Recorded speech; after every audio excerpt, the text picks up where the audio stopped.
A staple here at Clark and Grace, Uncommon Ground in the Lakeview East neighborhood, celebrating 30 years. That's 30 years of music, 30 years of food, and to begin with, 30 years of coffee, because that's how they got their start, in a little back room in the space. I am Tom Barnes, Chicago scene, Lakeview East neighborhood. I'm going to talk to the owners who got this whole thing started and where they are now for the Chicago scene. All right, I made my way back to a room right outside the music room. I'm here with co-owners, Helen and Mike. How are you guys? We're great. Yeah, you should be, right? I mean, congratulations are in order. You've been here for 30 years. Uncommon Ground has been a staple in the neighborhood. So for people who haven't been here, what do you want people to know about you guys to get them here if they haven't been here? And what's your legacy? How about that? Oh wow, that's a mouthful. I mean, you know. I tend to do that. We're a community center. Mm-hmm. That was our intention from the very beginning, serving really great food, homemade, from scratch. In the beginning, it was a coffee house, so it was all around, coffee and coffee drinks and coffee culture. And that was in that back room, right? That little back room where you first started. Yep. And you said that it was an old apartment that you started off like on a stove, like a normal stove that you converted, and your background as a chef helped get that all started, right? Yep. So, we set up a simple menu, but everything was made fresh from scratch. I would go to Michigan to buy a lot of my produce during the summer, wanting to have as local, and close to home, really super fresh produce in my food. And Mike was all about, the coffee drinks, getting music started. We had music from the very beginning. I found artists, and we had local art on the walls. And I feel like the local art is spread throughout. You guys have kept your theme as you've expanded.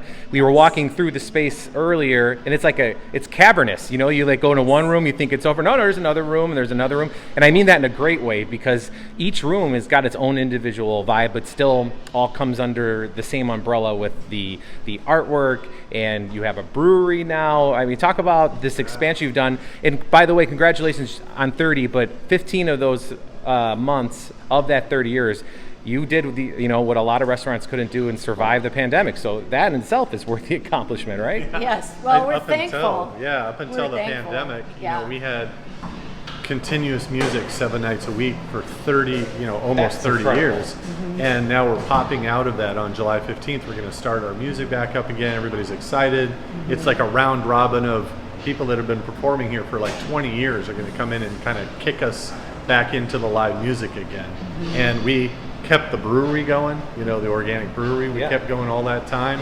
A couple of the positive impacts of being shut down for that length of time is we had a couple beers that are normal lagers that require some significant lagering time, and they had an extra 3 or 4 months. It was some of the best beer that we ever had popping out the other side. So we thought, wow, okay, at least there was one positive thing.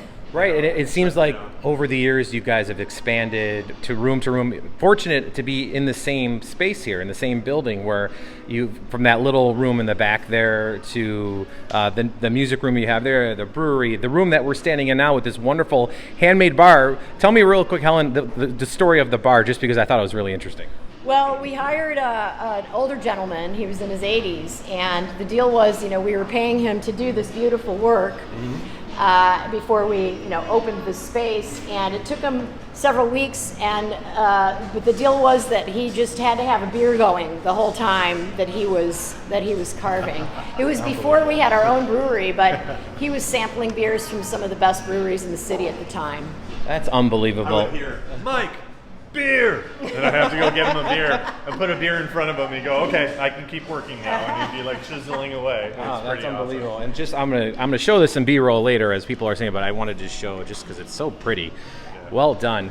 So the music scene, you guys were 7 nights a week. Full disclosure, you've done a lot of bands that played here were on the midday show back in the day, and that was my doing because I booked all those bands, and even on the morning show. So we've had a great relationship with bands from WGN playing here, but I got to imagine that space that you have back there for the bands. I mean, Helen, you were talking that it was an introduction for a lot of these bands into the city here. And then you also might have a couple surprises once in a while of bigger artists, maybe that played at the beginning of their career, but then come back as bigger stars and just drop in on an open mic night, right? Right, yeah. So we had Glenn Hansard of the Frames and from the movie Once. He's an Academy Award-winning, Grammy Award-winning performer that we just became friends with over the years. And when he heard that we were going to be opening another restaurant and expanding this one, he and Marketa stopped by one night during the open mic, and somebody recognized him and hands him a guitar, and so he and Marketa get up and do like 4 songs at open mic. People like lost their minds. It's crazy. And then Foo Fighters are playing 2 sold-out shows at Wrigley Field, and I get a call from Chris Shiflett, the lead guitar player from Foo Fighters, that says, "Hey, can I do a little solo show at Uncommon Ground?" I'm like, yes, you can. Anytime you want, you can just come on by. You just let me know, not a problem. So it was like, great. And he's friends with some other musician friends of ours that know all of those guys. And they said, "Oh, you're at Wrigley Field. We got the perfect place. Go over to Uncommon Ground. They have music every night. They'll totally hook you up." So I'm sitting on the beach when I get the call. I'm like, is this a joke? Yeah, I mean, of all places to get that kind of call, I mean, you're living the dream at that point, on the beach getting a call that a member of the Foo Fighters wants to come play at your place, right? Exactly. Yeah. So if you saw the list of performers over the years, think about it, you're ground zero for music, not only locally, and that's why we started it that way, but for like national touring artists that hadn't been to Chicago, we gave them their first stage, sort of like that entry-level ground zero here. And then, you never know where those artists are going to go, who's going to become famous, who isn't. If I showed you a list of people that have performed here, you'd be like, you've got to be kidding me. Oh, yeah. I mean, Train got signed here in the back room by Sony. Get out of here. I didn't know that story. That's awesome. Crazy. Yeah, well, crazy. and then, someone who we really have adored and appreciate having had in our life was Jeff Buckley, who performed here in 1994. And after he passed away, we have been doing tributes to him over many years now. And it's always such an amazing night for us. His mom, Mary Guibert, comes to share in that, and she actually sent us these amazing orchids. She's our rock and roll mama. Yes. Yeah. So his legacy remains. I mean, he's inspired so many musicians, and when we do those events, the talent is just really extraordinary. People fly in from all over the world to perform. We've had there was one year that we only had one artist from Chicago.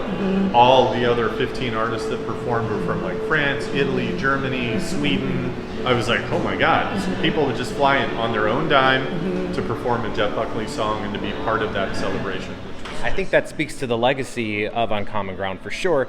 Not to mention the food, what you've been doing. You mentioned your restaurants are Green Star certified, right? And you have this garden outside, right? 5 years we certified with the Green Restaurant Association, and 2 years we certified with Green Seal. And we basically rethought how we were doing our business and really put into place many actions, to make ourselves way more sustainable. Both of our restaurants have solar panels that heat our water, and so many other things that we do. We really try to buy food and all our products as locally as we possibly. Or grow them right outside your door, right?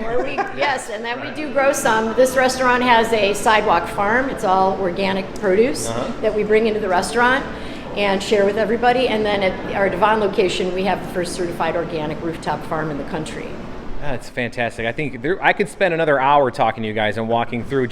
I love I haven't been here obviously in a little while because of the pandemic, but I love coming here and experiencing the different vibes of each room, all under that same theme of what you guys stand for. It's wonderful. For people who want information about coming here to eat or see a show coming up here, what's the best way for them to do that? Uncommonground.com. Definitely. We keep our music calendar up to date. We keep our menus all online up to date. The rotation of all the organic beer, all those items, everything's on the website. Fantastic. Well, thank you guys so much for taking time. I know you're busy. You're celebrating 30 years. So best of luck, and here's to another 30 years. Thank you so much. Thank you so much. Thanks for stopping by. No problem. All right, and that's the story of Uncommon Ground, TBARNAS at WGNTV.com. If you have a suggestion for the Chicago scene, that's tbarnes at WGNTV.com. Until then, thanks for watching. See you later.